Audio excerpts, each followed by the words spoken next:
मध्यवर्ती गुन्हे शाखा नाशिक शहरची धडाकेबाज कामगिरी। प्रतिबंधित बेकायदेशीर असलेल्या सिगरेटच्या गोडाऊनवर छापा कारवाई करून 2,56,855 रुपये किमतीचा मुद्देमाल केला हस्तगत।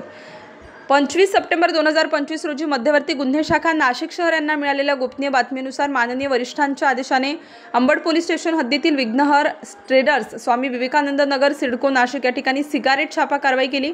सदर छापा कारवाई दरम्यान विघ्नहर ट्रेडर्स, स्वामी विवेकानंद नगर, सिडको, नाशिक येथील इसम नामे सुनील रघुनाथ मुसळे, वय 49 वर्ष, राहणार विघ्नहर ट्रेडर्स, स्वामी विवेकानंद नगर, सिडको, नाशिक याने 2,56,855 रुपये किमतीचा प्रतिबंधित बनावट वैज्ञानिक इशारा नसलेले व मुदतबाह्य असलेले सिगारेटचे अवैधरित्या साठवणूक करून त्याची विनापरवाना व बेकायदेशीरपणे होलसेल व किरकोळ विक्री करताना मिळून आल्याने त्यास ताब्यात घेऊन याबाबत सविस्तर जप्ती पंचनामा करण्यात आला। जप्त मुद्देमाल व सदर इसमास ताब्यात घेऊन पुढील कारवाईकरिता अंबड पोलीस ठाणे यांच्या ताब्यात दिले आहे।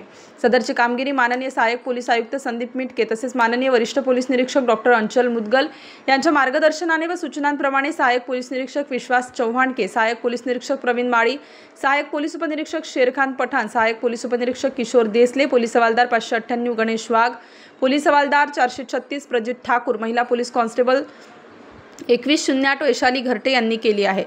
सदर आरोपीस पुढील कारवाई कामी अंबड पोलीस स्टेशन यांच्या ताब्यात देण्यात आले आहे। स्टार न्यूज साठी मोहसिन पठाण, नाशिक।